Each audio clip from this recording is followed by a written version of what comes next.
2565 เพื่อเป็นสถานที่ประกอบพิธีทางพระพุทธศาสนาและเป็นศูนย์รวมจิตใจของศรัทธาประชาชนทั่วไปโดยจะได้ทำการสร้างเสนาสนะถาวรวัตถุที่มั่นคงให้เหมาะสมกับที่จะยกฐานะเป็นวัดในพระพุทธศาสนาสืบไป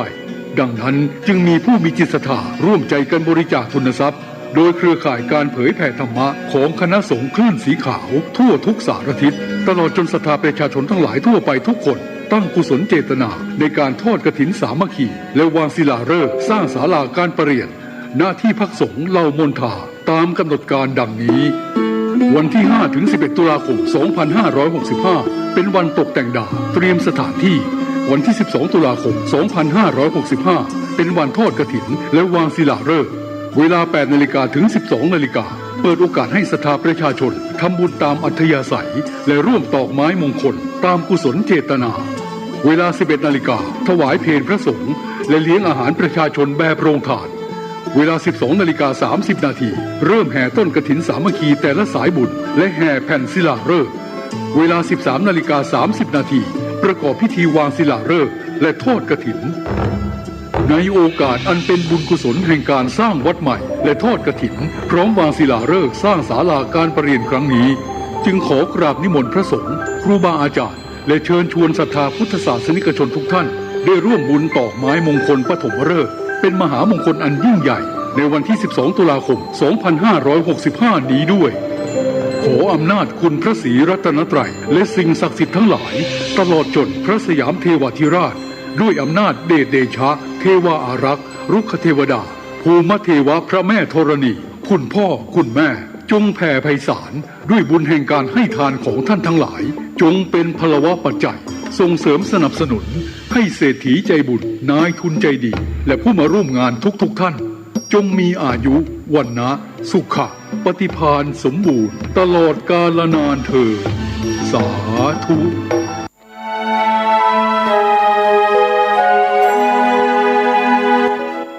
เชิญร่วมเป็นเจ้าภาพทอดกฐินสามัคคีสมทบทุนบูรณะปฏิสังขรณ์ศาลาอเนกประสงค์เพื่อการบุญการกุศลงานมงคลและว่ามงคลของวัดโป่งน้อยตำบลสุเทพอำเภอเมืองจังหวัดเชียงใหม่ทอดกฐินวันเสาร์ที่ 15 ตุลาคม พุทธศักราช 2565 โดยวันที่ 14 ตุลาคมสมโภชองค์กฐินณวัดโป่งน้อยพิธีทอดกฐินวันเสาร์ที่ 15 ตุลาคมช่วงเช้า 9 นาฬิกาเป็นต้นไปก็มีคุณเบญจวรรณแสงคำป้าแอวเป็นประธานอกทอดกฐินพร้อมคณะกรรมการทำบุญทอดกฐินกับพระที่จำพรรษาทุ่นไตรมาสของวัดโป่งน้อยตำบลสุเทพอำเภอเมืองเชียงใหม่จังหวัดเชียงใหม่วันเสาร์ที่ 15 ตุลาคม 2565 สวยิ่งบุญทอดกฐินกฐินทาน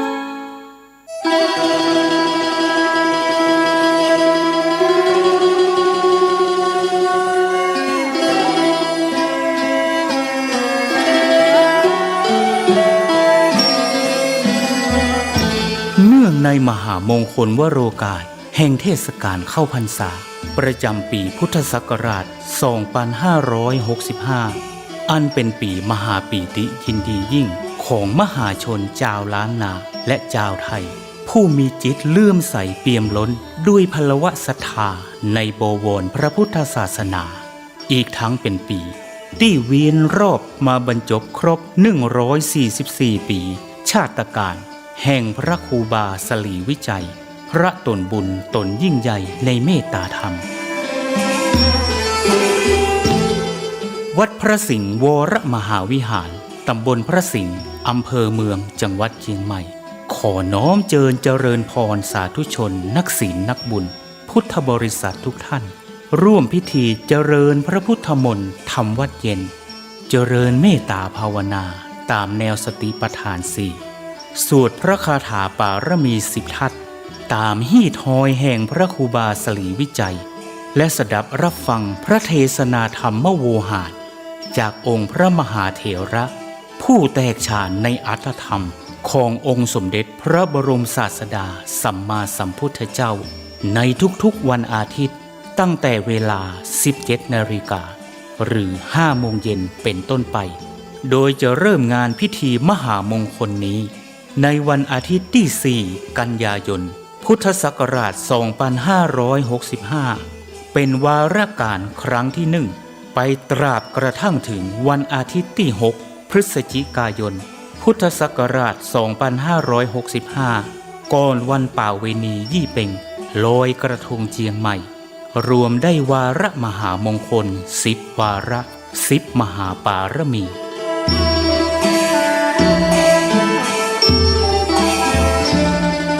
ปวงท่านมหาศรัทธานาบุญผู้มีความสนใจเข้าร่วมพิธีทำวัดเย็น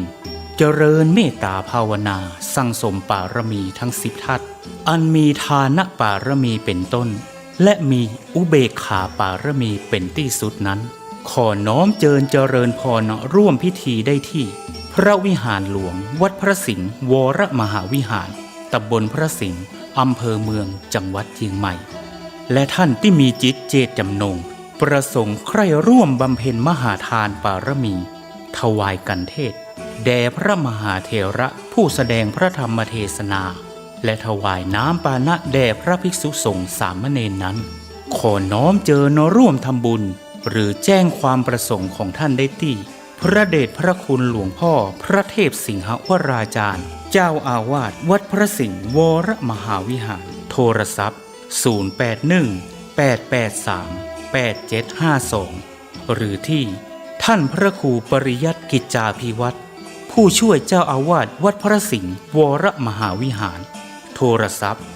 089-264-2485ได้ตั้งแต่วันนี้เป็นต้นไปพระมหาวิหารโทรศัพท์081-883-8752หรือที่ท่านพระครูปริยัติกิจจาภิวัตรผู้ช่วยเจ้าอาวาสวัดพระสิงห์อันบริสุทธิ์ของมหาศรัทธาโทรศัพท์089-264แห่งองค์หลวงพ่อพระศรีสันเพชรได้ตั้งแต่วันนี้เป็นต้นไปที่สถิตสถาพรเป็นองค์พระประธานณพระวิหารมหาวัดพระสิงห์วรมหาวิหารอีกทั้งอานุภาวะแห่งองค์พระพุทธสิหิงค์พระสิงห์หลวงและอำนาจแห่งพระปารมีทั้ง10 ทัศของพระครูบาสลีวิจัยจุงเป็นพลวะปัจจัยอันยิ่งโยชน์นำมาซึ่งความรุ่งโรจน์แห่งดวงจิตพิสุทธิ์น้อมนำทุกท่านฮืออิ่มเอมเอิบอิ่มดำดิ่งสู่วิมุตติธรรมแห่งองค์พระสัมมาสัมพุทธะกอบด้วยทั้งสัพพสันลภากายอันบริสุทธิ์บริบูรณ์ด้วยอายุการอันเป็นทิพย์มีวรรณพิสิทธิ์พันพุทธผ่องใสมีความสุขกายสบายใจด้วยทั้งพลานามัยพรั่งพร้อมสรรตาบรอดเถิงเติงตันยังอมตะมหาเนรพานอันเป็นที่สุดเสี่ยงแห่งอาสวะกิเลสในวัฏสงสารต่อการภายหน้านั้นจงทุกท่านทุกคนแด่เตอสา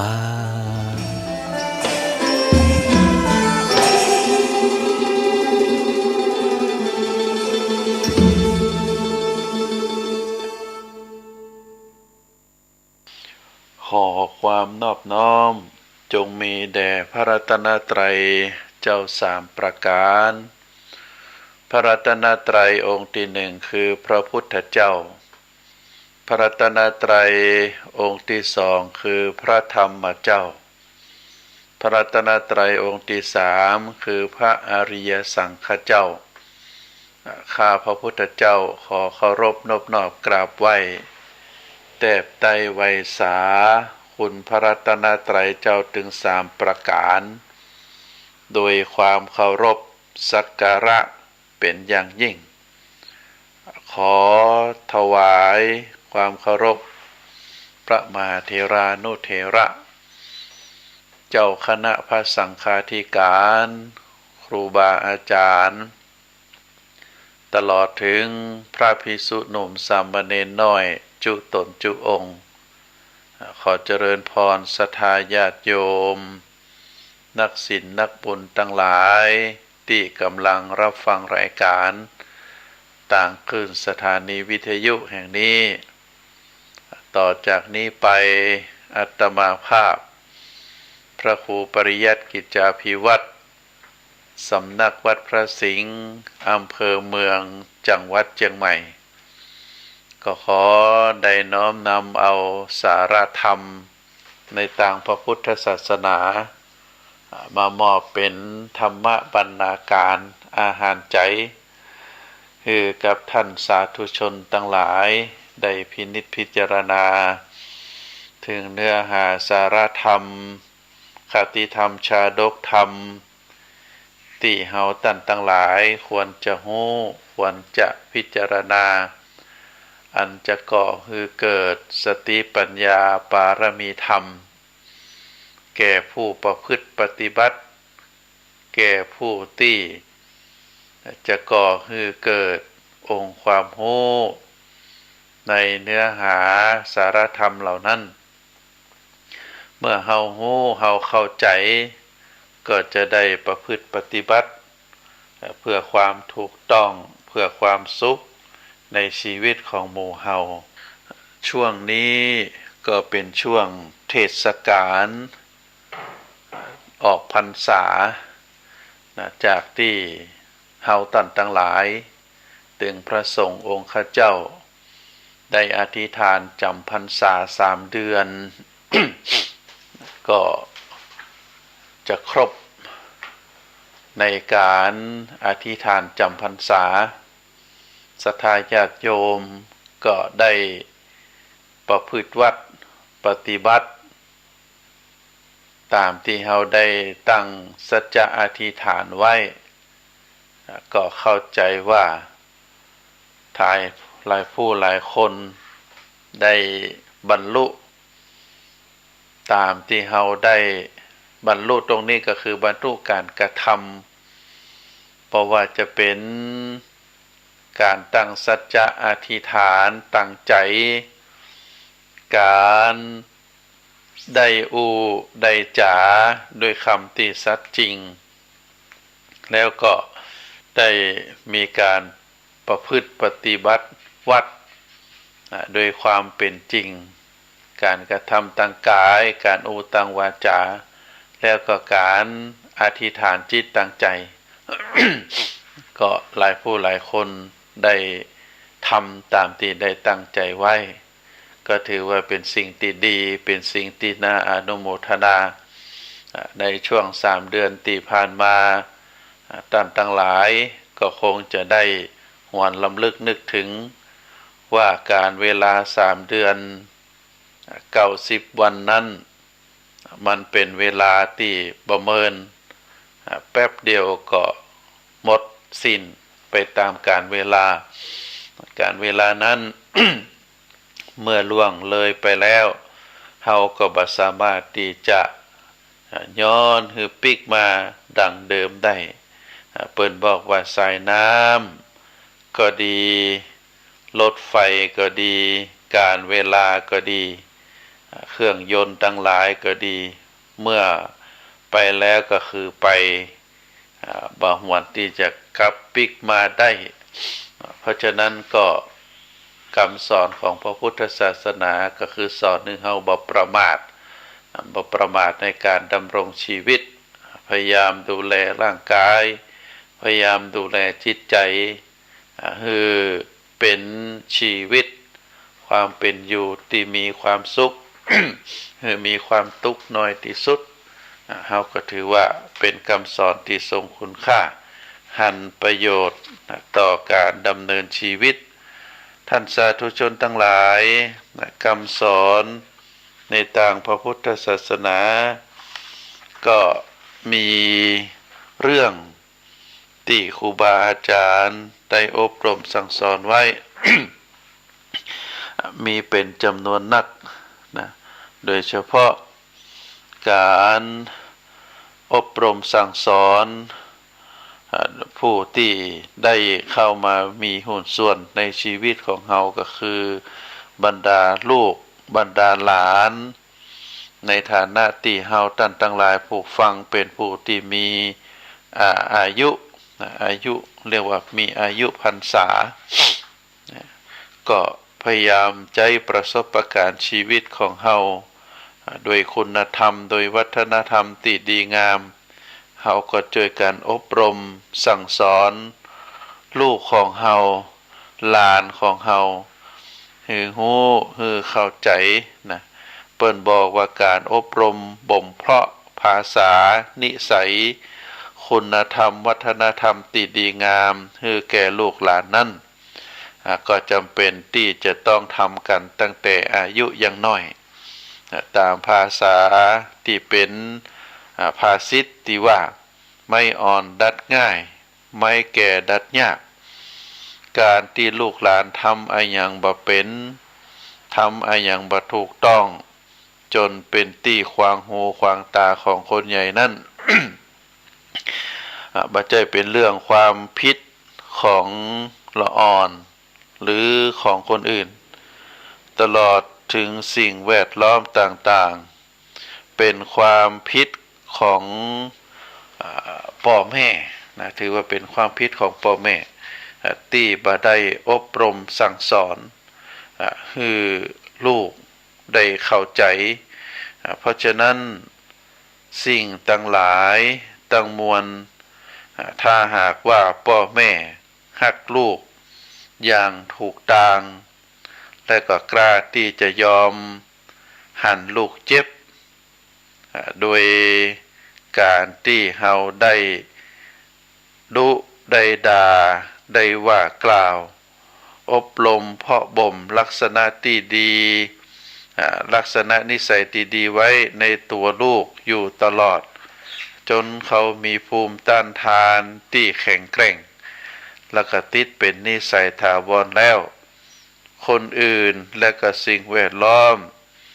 บ่สามารถที่จะมาทำอะไรหยังลูกเขาได้นักเพราะว่าจิตสำนึกที่ดีและความฮักความดีที่ลูกได้ทำการปลูกฝังมาตั้งแต่เด็กมาตั้งแต่ละอ่อนจากพ่อจากแม่ก็ถือว่ายังสิงสถิตมั่นคงอยู่ในจิตในใจของเขาไผที่จะมาชุดลังเขาฮือไปหลงเพลิดเพลินไปตามกระแสของโลกแต่ด้วยความเหตุการณ์ที่ลูกได้รับการเพาะปลูกได้รับการอบรมได้รับการสั่งสอนได้รับการชี้แนะชี้นำจากพ่อจากแม่จากครูบาอาจารย์ก็จะเป็นตัวชุดรั้งบ่ฮือเขาทั้งหลายเหล่านั้นไปทำในสิ่งที่บ่ถูกต้องการที่เฮาท่านทั้งหลายได้หันพฤติกรรมที่บ่พึงประสงค์ของบรรดาเหล่าเยาวชนที่มีนิสัยเรียกว่าผู้ใหญ่ฮับบ่ได้ตลอดถึงมีวุฒิภาวะต่ำตนจนน่าตกใจนั้นก็เพราะว่าพวกเขาเหล่านั้นบ่ได้รับการฝึกฝนอบรมบ่มเพาะเจือแห่งความดีอย่างต่อเนื่องมาจากพ่อจากแม่ตั้งแต่เป็นละอ่อนประกอบกับได้หันภาพที่บดีที่พ่อแม่ได้ประพฤติปฏิบัติเป็นประจำจึงทำให้เขาเกิดติดเชื้อนั้นจากพ่อจากแม่แล้วทำตามอย่างนั้นมาโดยตลอดเพราะฉะนั้นท่านสาธุชนทั้งหลายเฮาในฐานะที่เป็นพ่อเป็นแม่เป็นปู่ย่าตายายเฮาจำเป็นที่จะต้องเรียกว่าต้องหมั่นพยายามที่จะต้องสอนจะต้องสั่งจะต้องทำให้ลูกได้ฮู้ได้หันเปิ้นบอกว่าถ้าอยากให้ลูกกตัญญูพ่อแม่ก็ต้องกตัญญูให้ลูกหันถ้าพ่อแม่อยากจะให้ลูกเป็นคนดีพ่อแม่ก็ต้องเป็นคนดีให้ลูกหันส่วนอยากให้ลูกดีต้องทำดีให้ลูกดูอย่างอีเป็นต้นเพราะฉะนั้นสิ่งที่พ่อแม่ทำหรืออูไปนั้นล้วนแต่เป็นบทเรียนสำคัญสำหรับลูกตัวน้อยๆตั้งนั้น เขาจะจดจำจะซึมซับไว้ในสมองและก็ความคิดไปตลอดเขาย่อมแยกแยะบ่ออกว่าที่พ่อแม่ทำหรือตัวพ่อแม่อู้ไปนั่นเป็นสิ่งที่ถูกหรือบ่ถูกควรทำหรือบ่ควรทำจะใดต่อไปภายหน้าเขาก็จะทำตามอย่างที่เขาหันเมื่อตัวเองหยาบคายลูกก็จะหยาบคายตัวเมื่อพ่อแม่ชอบมั่วสุมชอบสุรายาเมาชอบเล่นการพนันลูกก็จะเฮียนหู้ได้ทำสิ่งนั้นเมื่อถึงเวลาและวัยอันถึงเมื่อตัวเองทอดทิ้งพ่อแม่บ่ได้ดูแลเอาใจใส่พ่อแม่บ่ว่ายามดีหรือยามป่วยไข้ลูกก็จะจดจำทำตัวเหมือนกับพ่อแม่ทำเมื่อยามแก่ลงเมื่อยามแก่ตัวลงหรือยามเจ็บไข้ได้ป่วยลูกก็บ่สนใจบ่ดูแลปรนนิบัติปล่อยฮือหวยหาว่าเวรอคอยอยู่ตามลำพังลูกมักคิดว่าพ่อแม่คงทนได้เพราะสมัยก่อนก็ปล่อยฮือปู่ย่าตายายเป็นจะนั่นมาก่อนอันนี้ท่านสาธุชนทั้งหลายเฮาตัดทั้งหลายในฐานะที่เป็นพ่อเป็นแม่เป็นปู่ย่าตายาย สิ่งใดที่เฮาควรทำคือลูกหลานพ่อก็ควรทำสิ่งใดที่เฮาอยากจะให้ลูกหลานเป็นคนดีเฮาก็ต้องทำดีให้ลูกหลานได้พอเฮาต้องการให้ลูกหลานเป็นคนใจบุญเฮาก็จะต้องแนะนำลูกหลานโดยการกระทำเป็นตัวอย่างกำอู้100 ครั้งก็บ่เต้าที่จะทำให้ดูในครั้งเดียวอันนี้เป็นเรื่องสำคัญนะเป็นเรื่องสำคัญที่ขอฝากศรัทธาญาติโยมได้พินิจพิจารณาถึงคำสอนในทางพระพุทธศาสนาเฮาท่านทั้งหลายอาจจะคิดอาจจะกระทำบางสิ่งบางอย่างโดยที่ว่ามันบ่เป็นหยังนะโดยเฉพาะพ่อแม่ปู่ย่าตายายที่ได้ประพฤติปฏิบัติในสิ่งที่มันบ่เหมาะบ่สมบ่งาม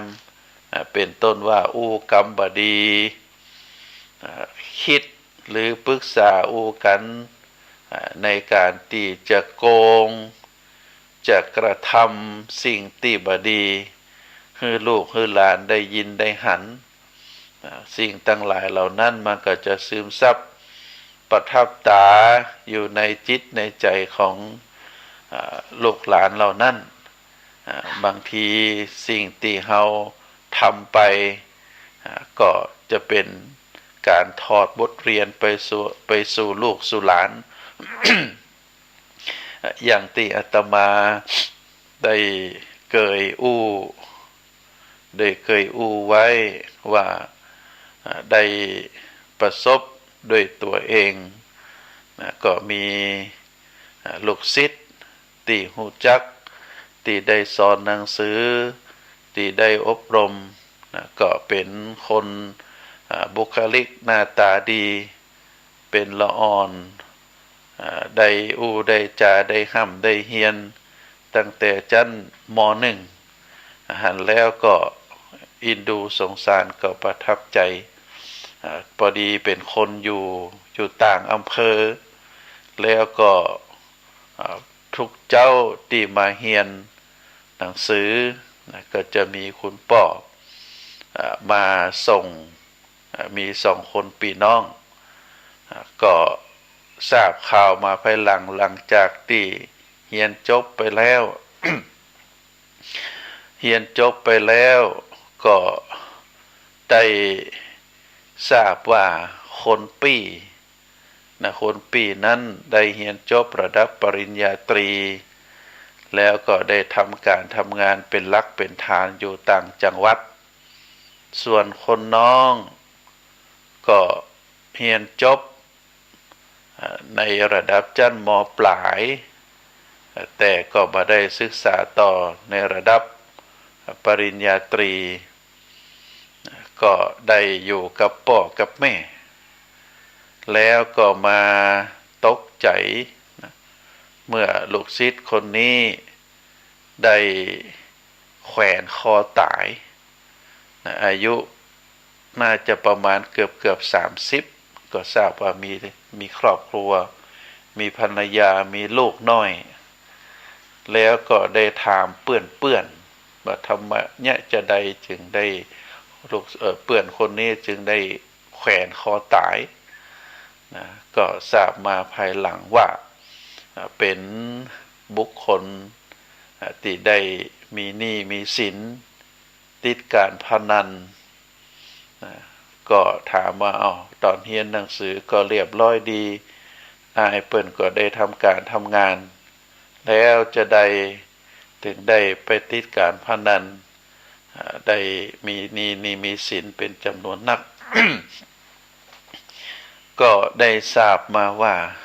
ลูกศิษย์คนตีมาเล่าให้ฟังว่าท่านอาจารย์พ่อของเปิ้นก็ในฐานะที่เป็นลูกคนน้อยนะในวันว่างจากการเรียนวันหยุดวันอย่างต่างๆก็จะไปกับพ่อก็ชอบเล่นการพนันในต่างบ้านนอกเปิ้นก็จะลักเล่นกัน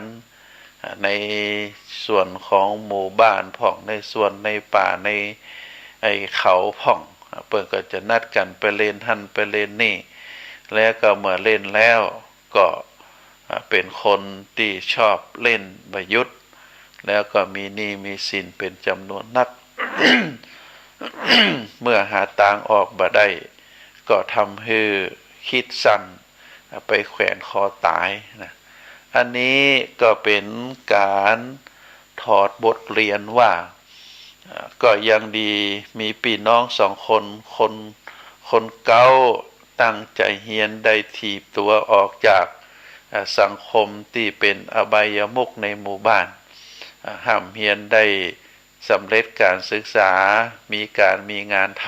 ำแต่คนน้อยน้องคนน้อยก็โดยอยู่กับพ่อกับแม่แล้วก็ได้ซึมซับพฤติกรรมจากครอบครัวติดการพนันก็เข้าสู่วงจรเหมือนกับพ่อกับแม่ทำอันนี้ก็ถือว่าเฮาบ่โตดลูกน้อยประสบการณ์แต่ได้หันพ่อแม่ที่เข้าไปเกี่ยวข้องการพนันนะก็ทำให้บุคคลคนนี้ได้เสียชีวิตไปตั้งแต่อายุอย่างน้อย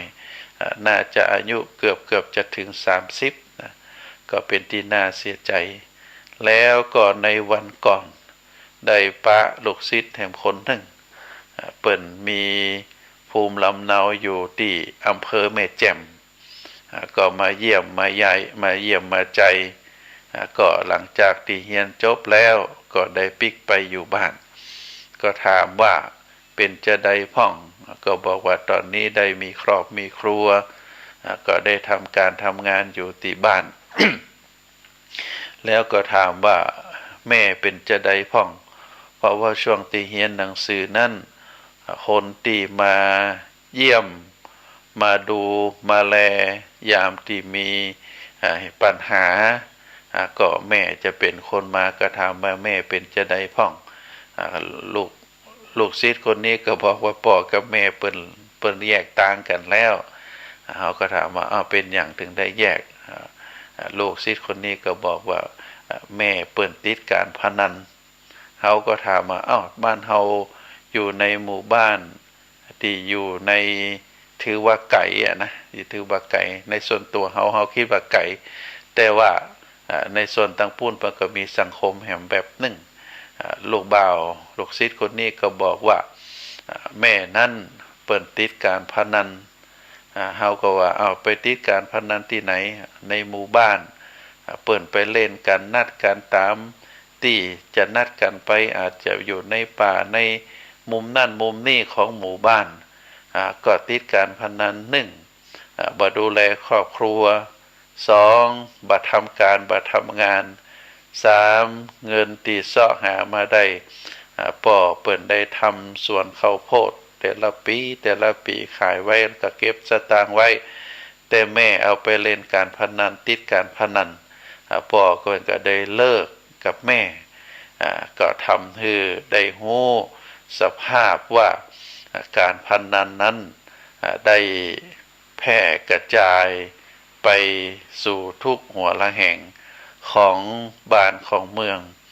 แล้วก็เมื่อคนเฮาที่จะต้องประกอบอาชีพทำการทำงานสร้างความเจริญรุ่งเรืองสร้างฐานะครอบครัวแต่เมื่อมีอบายมุขเข้าไปเกี่ยวข้องก็ทำให้ประชาชนในถิ่นนั้นบ่สามารถที่จะประกอบอาชีพได้เต็มร้อยจากที่น่าจะได้ผลผลิตนักกว่านี้ช่วยกันทำช่วยกันดูแลช่วยกันเก็บแต่โดยที่ว่าได้อาศัยการเวลาที่มีอยู่ในชีวิตประจำวันไปเล่นการพนัน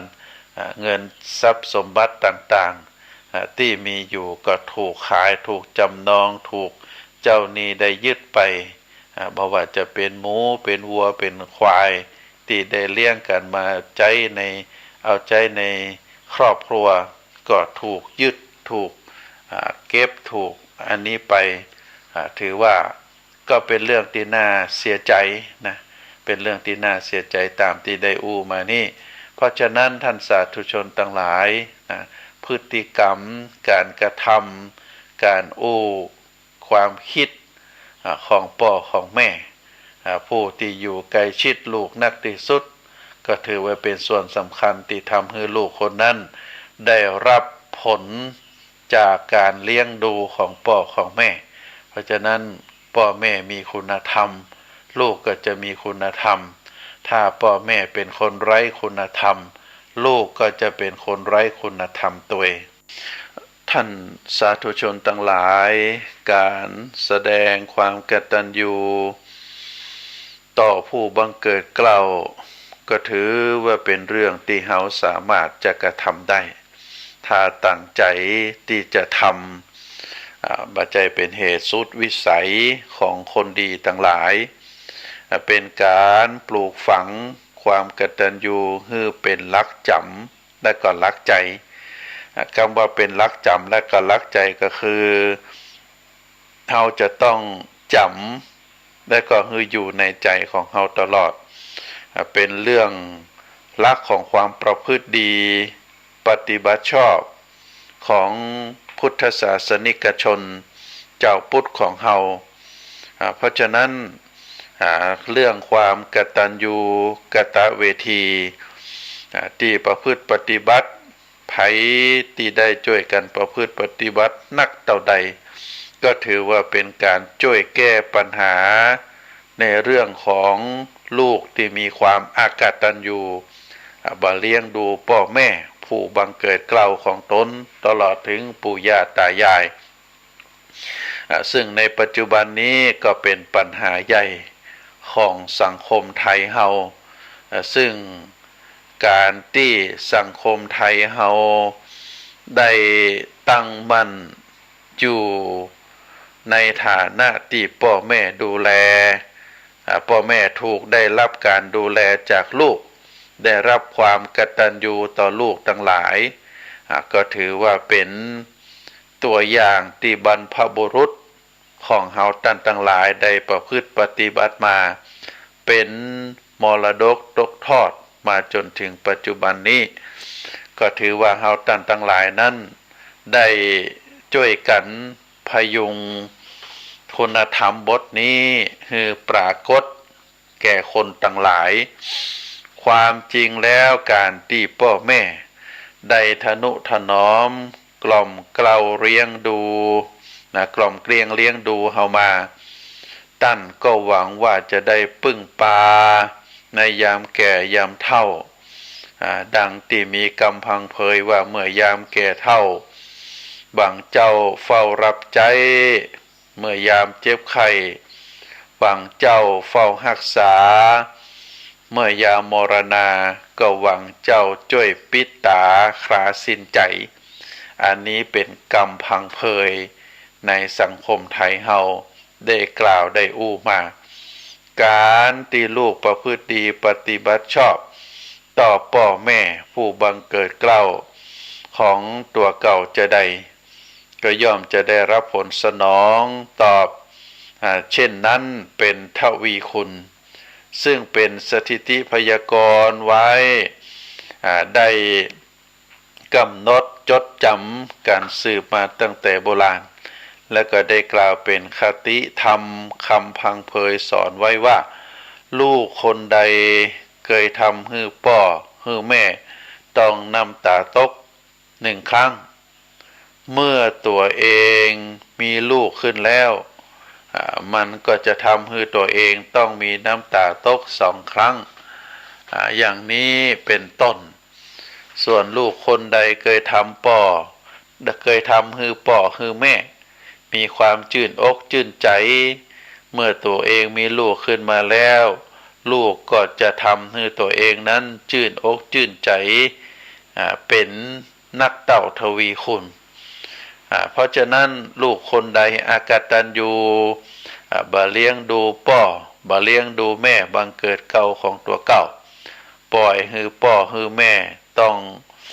ตกระกำลำบากเมื่อยามตัวเองแก่เฒ่ามา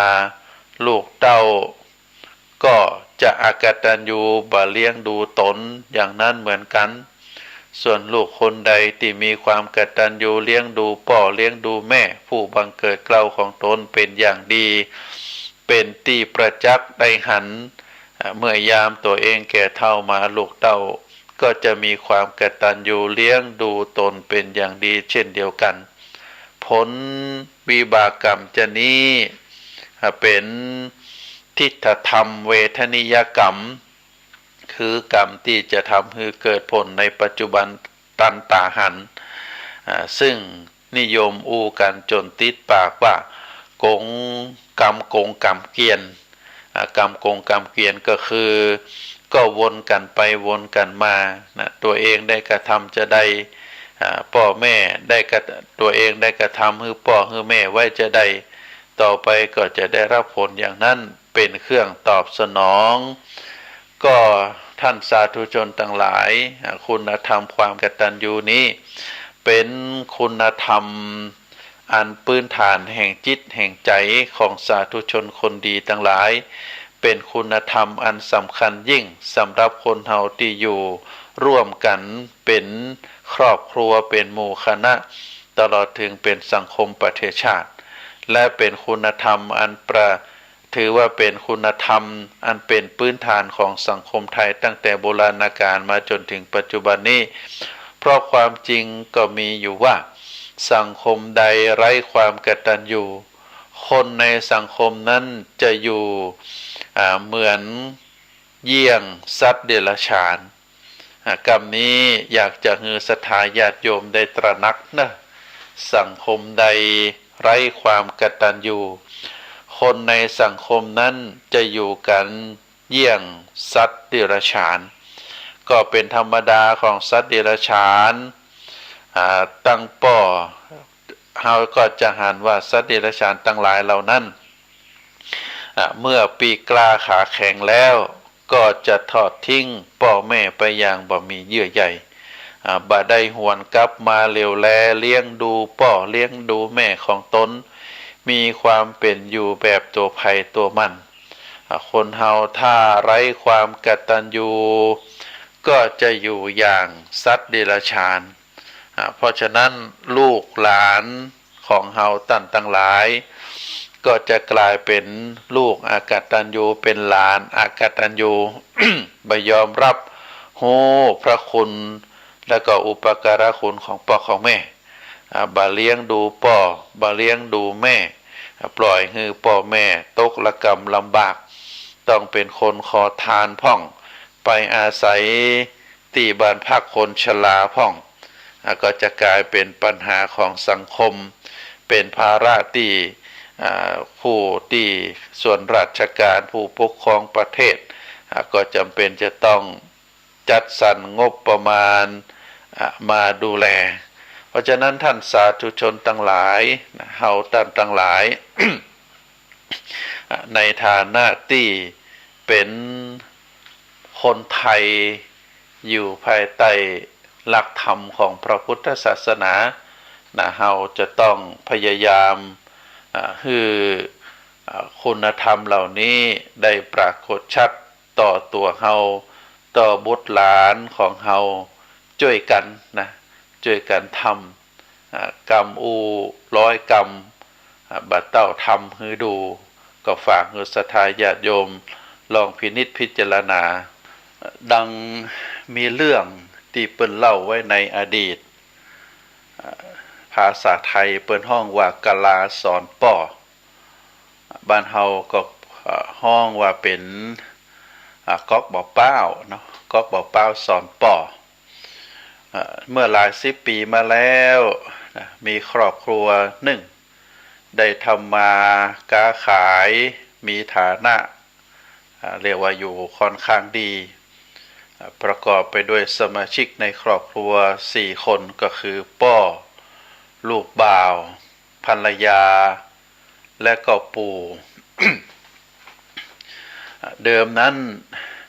มีกิจการอยู่ป้อผู้เป็นป้อก็ได้ก่อสร้างห้างแปลงได้อยู่ร่วมกันกับภรรยาเมื่อภรรยาได้สิ้นชีวิตลงประกอบกับอายุนักขึ้นก็อยากจะพักผ่อนก็ได้มอบกิจการทั้งหมดให้ลูกบ่าวได้ดำเนินการกิจการก็ผ่านไปโดยความเรียบร้อยจนลูกบ่าวนั้นได้แต่งงานและก็มีลูกอยู่คนหนึ่งวันต่อมา ผู้ที่เป็นป่อก็มีความชรานักขึ้นเดินเหินก็บ่สะดวกไปตำปุ้นตำเพก็ทำให้มีการ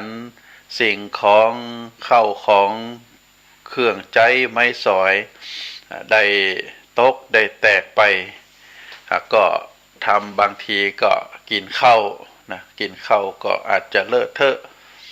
ทำข้าวตกผ่องแกงคว่ำพ่องอย่างเป็นต้นบรรดาลูกบ่าวลูกบ่าวก็ได้เตือนโดยความระมัดระวังของจะเสียหายโดยเฉพาะลูกไปได้อูกับสามีว่าป่อนั้นเริ่มจะร่างกายบะแข็งแรงทำให้เข้าของตกเสียหายป่อลูกบ่าวซึ่งเป็นสามีของลูกไปก็มีความเมื่อภรรยาได้บ่นนักเข้าลูกบ่าวก็หาทางออกโดยได้ให้ป่อของตัวเก่านั้นไปอยู่หลังบ้านไปอยู่บ้านหลังน้อยๆอยู่ที่สวนใต้บ้านแล้วก็ได้นำคนใจนำอาหารไปส่ง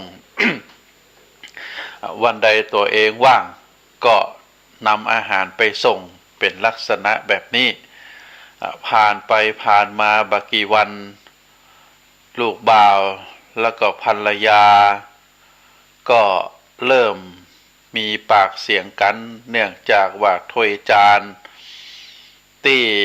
ไปทำได้ใส่กับข้าวไปส่งให้ป่อนั่น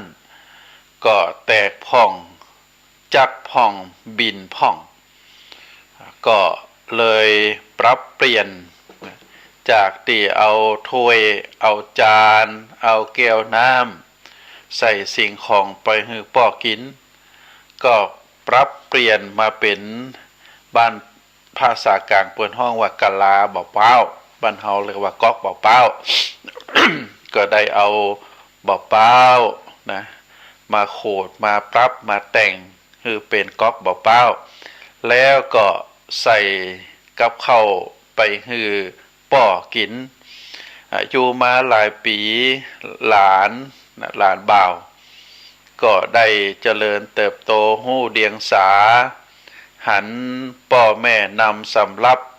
กะลาไปฮือปู่ทุกวันทุกวัน บางวันก็วิ่งตัวมาแล้วก็ถามป่อด้วยความสงสัยว่าจะได้คุณป่อบ่ฮือปู่ได้กินข้าวกับพวกเฮาปู่แก่แล้วนะทำไอ้หยังก็จ้ากินจ้าคนแก่ก็จะต้องเปิ้นก็จะต้องกินในส่วนของคนแก่เปิ้นกินจ้าลูกนะแล้วจะได้ปู่ต้องกินข้าวในกะลาตึงหือน้ำตึงกระป๋อง จะได้บ่เอาจานบ่เอาแก้วซึ่งมีอยู่ในบ้านของเฮาจัดนักจะได้บ่ใส่หือปู่กินดีๆป่อก็บอกว่าคุณปู่เป็นคนแก่ชอบทำของแตกกะลาและกระป๋องนี่มันทนบัดแตกง่ายเหมาะสำหรับคนแก่กินแล้วก็จะเป็นเจนี่กันลูกป่อก็ตอบให้ลูกได้ฟังอย่างช้าฉานแล้วก็เมื่อลูกได้เข้าใจนั่งฟังแล้วก็บัดถามอย่างแฮมอยู่มาวันหนึ่ง ลูกบ่าวก็ได้เอากะลาบะเป้ามาทำมาขูดมาแต่งมาคัดเป็นใบแล้วก็เอาวางไว้ที่มุมห้องดึงกระป๋องนมที่คัดแล้วก็มีที่บ่ได้คัดก็มีเอารวมกันอยู่หั่นลูกป่อได้หันดังนั้นก็ได้ถามลูกบ่าวว่าลูกเอากะลาบะเป้ามาเนี่ยหยังเป็นจำนวนนัก ตีป่อเอาฮือปูนี่ก็บัดใจบ่ได้กี่ใบแล้วก็ใจได้เมินตัว ลูกบ่าวก็บอกว่าผมเตรียมไว้ฮือคุณป่อกับคุณแม่ไงครับเวลาที่คุณป่อคุณแม่แก่แล้วก็จะได้ใจผมก็เลยเตรียมไว้เยอะๆเพราะว่าต้องใจถึง2 คนป่อสบายใจได้กะลาที่ผมคัดอย่างดีใส่ตู้เก็บไว้พร้อมกับกระป๋องก็บ่เป็นสนิมสะอาดกว่าที่คุณป่อนำไปคือคุณปู่แหมก่อนปอได้ยินลูกตอบเป็นลักษณะแบบนี้ผู้เป็นป่อก็สะอึก ตาก็สว่างขึ้นหันสัจธรรมมีสติระลึกถึงว่าสิ่งที่ตัวเองทำไปและก็บอกให้ลูกนั้นเป็นสิ่งบัดถูกต้องมันผิดทำให้ลูกเข้าใจผิดกำลังจะตามมาตัวมาตันเขาก็จึงได้นำเอาเรื่องนี้ไปบอกให้ภรรยาก็ตกใจว่าจะบัดทำในสิ่งที่มันบัดถูกต้องในสิ่งที่มันผิดให้ลูกได้หันแหมนับตั้งแต่บัดนั้นเป็นต้นมา สามีภรรยาคู่นั้นก็ได้นำกับข้าวเป็นอย่างดีเอาไปฮือป้อมันจะแตกมันจะเสียหายก็บอกว่าจะได้สำหรับกับข้าวที่ใส่ข้าวใส่แกงภาชนะที่ใส่น้ำไปนั้นก็ปรับเปลี่ยนคือเป็นถ้วยเป็นจานเป็นจ้อนเป็นแก้วน้ำจะดีอย่างดีมันจะแตกไปพ่องบินไปพ่องก็บ่ว่าหยังแล้วก็ผู้ที่เป็นปู่ก็สบายกายสบายใจเฮาก็จะหันว่าสิ่งที่เกิดขึ้นสิ่งที่เล่ามานี้ก็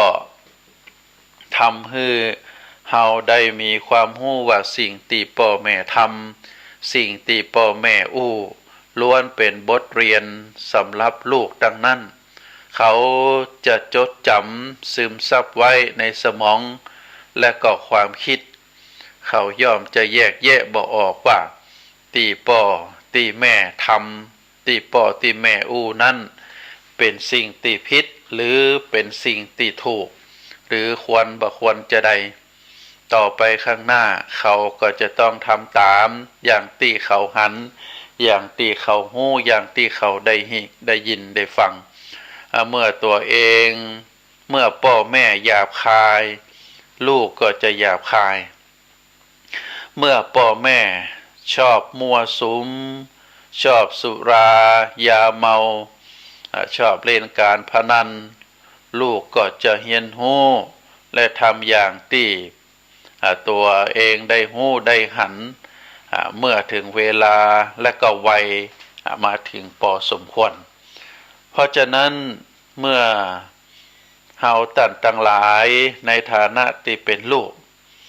เมื่อทอดทิ้งพ่อทอดทิ้งแม่บ่ดูแลเอาใจใส่พ่อแม่บ่ว่าจะยามดีหรือยามป่วยไข้ลูกก็จะจดจำทำเหมือนกับพ่อแม่เคยทำกับปู่ย่าแล้วก็จะลงมาสู่ตัวลูกก็จะทำให้พ่อให้แม่แฮมเมื่อยามแก่ตัวลงหรือยามป่วยไข้ลูกก็บ่สนใจบ่ดูแลปรนนิบัติปล่อยให้เรียกว่าโหยหาว่าเวรอคอยอยู่ตามลำพังลูกมักคิดว่าพ่อแม่คงทนได้เพราะสมัยก่อนพ่อแม่ก็ปล่อยให้ปู่ย่าตายายเป็นแบบนี้มาแฮมจึงได้หันว่าถ้าอยากจะให้ลูกมีความกตัญญูพ่อแม่ก็ต้องกตัญญูให้ลูกหันถ้าอยากจะให้ลูกเป็นคนดีพ่อแม่ก็จะต้องเป็นคนดีต้องกระทำกำอู้ในสิ่งที่ดีให้ลูกได้หันเพราะฉะนั้นท่านสาธุชนทั้งหลายเฮาจะหันว่าสิ่งทั้งหลายทั้งมวลนี้เฮาจะต้องเพาะบ่มจะต้องปลูกฝังจะต้องแนะนำพร่ำสอนโดยการกระทำให้ลูกได้ฮู้เลอให้ลูกได้หันถ้าเฮาบ่ทำเป็นตัวอย่างเป็นแบบอย่างในวันข้างหน้าเฮาหวังจะให้ลูกทำกับเฮามันก็เป็นไปได้ยากเพราะฉะนั้นในสิ่งที่เป็นคุณธรรมเป็นเรื่องละเอียดอ่อนเป็นสิ่งที่เฮาตั้งหลายควรจะพินิจพิจารณาจะไปมักง่ายจะไปเข้าใจว่าเขานั้นเข้าใจเหมือนเฮาเข้าใจบางอย่างต้องบางอย่างต้องแนะบางอย่างต้องนำมันก็จะก่อให้เกิดผลดีถึงสองส่วนในส่วนตัวพ่อแม่เองเฮาก็ได้ทำโดยความจริงใจทำโดยความตั้งใจทำโดยความชอบใจบ่ทำแต่สักว่าทำอย่างเช่นการพาลูกไปทำบุญตักบาตรเข้าวัดเข้าวาไปฟังเทศน์ไปฟังธรรมไปสวดมนต์ไหว้พระลูกก็จะซึมซับไปทีละน้อยทีละน้อยเอาแบบเอาอย่างของเฮาแต่ถ้าเฮาบ่ทำเฮาปล่อยปละละเลยเฮาหวังจะให้ลูกเฮาทำให้ลูกคือเป็นคนดีก็เป็นไปได้ยากก็ฝากให้ศรัทธาญาติโยมได้พินิจพิจารณาตามที่ได้เจริญพรตั้งแต่ต้นว่าช่วงนี้เป็นช่วงเทศกาลออกพรรษาก็ขอเชิญชวนศรัทธาญาติโยมได้ทำบุญสุนทานรักษาศีลสวดมนต์ไหว้พระเจริญจิตภาวนาบำเพ็ญส่วนที่เป็นคุณงามความดีบ่นักก็น้อยในวันออกพรรษาก็จะมีการทำบุญตักบาตรแล้วก็ในวันรุ่งขึ้นวันแรม1 ค่ำก็จะเป็นวันทำบุญตักบาตรเทโวโรหณะเนอะก็ถ้ามีโอกาสมีเวลามีข้าวของพอที่จะแบ่งจะทำบุญได้ ก็ขอเชิญชวนท่านทั้งหลายได้บำเพ็ญบุญตามกาลเวลาต่อจากนั้นจากวันแรม1 ค่ำไปแรม1 เดือนก็จะไปถึงปุ้นนะวัน10วันยี่เป่งนะวันยี่เป่งบ้านเฮาก็จะเป็น1 เดือนในเทศกาลทอดกฐินเป็นมหาทานเป็นกาลทานแต่ละวัดแต่ละวาจะมีพิธีทอดกฐินกันก็ขอเชิญชวนศรัทธาญาติโยมได้ตั้งจิตอธิษฐานได้ร่วมทำบุญถวายกฐินตามเจตนาตามกำลังศรัทธาเฮาบ่ต้องเอาคนอื่นเป็นประมาณเอาตัวเฮาเป็นประมาณทำบุญแล้วบ่ลำบากทำบุญแล้วสบายใจทำบุญแล้วได้มีความภาคภูมิใจ อาจจะอธิษฐานนะในปีนี้ขอทำบุญตอดกฐิน9 วัดวัดใดที่เป็นวัดปีเกิดของเฮาวัดใดที่เป็นวัดที่พ่อแม่ได้อุปถากอุปถัมภ์บำรุงมาเป็นวัดประจำตระกูลหรือกัลยาณมิตรของเฮาเป็นคนใดคนหนึ่งที่เป็นเจ้าภาพไปทอดกฐินวัดหันวัดนี้เฮาก็มีส่วนในการอนุโมทนาได้ร่วมทำบุญเปิ้นตามกำลังศรัทธาก็จะเป็นการดีเนอะก็ขอน้อมเจริญพรศรัทธาญาติโยมทุกท่านที่รับฟังรายการได้พินิจพิจารณาถึงเนื้อหาสาระธรรมเรื่องความกตัญญูกตเวทิตาธรรมที่อาตมาได้เอามามาเอ่ยในวันนี้และก็ขอบุญกุศลคุณงามความดีที่ท่านทั้งหลายได้กระทำบำเพ็ญมาโดยตลอดได้รวมกันเป็นตบะเป็นเดชะเป็นพระปัจจัยอำนวยพรให้ท่านสาธุชนนักศีลนักบุญที่รับฟังรายการก็ขอให้มีความสุขมีความเจริญนิราขาดแคล้วจากทุกโศกโศกภัยพยันตรายทั้งหลายทั้งมวลจงเจริญโดยจตุรพิทพรชัยมีอายุยืนยาวมีวันณะผ่องใสมีภาระมีกำลังแล้วก็ขอให้มีความสุขตึงตั้งกายตั้งใจตลอดไปโดยทั่วกันทุกคนเทินขอเจริญพร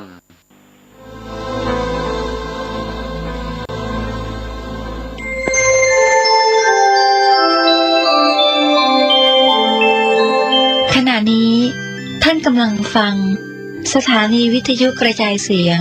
พระพุทธศาสนา FM 104.5 เมกะเฮิรตซ์ กฐินทานคือสังฆทานบุญทานยิ่งใหญ่1 เดือนท่านกำหนดไว้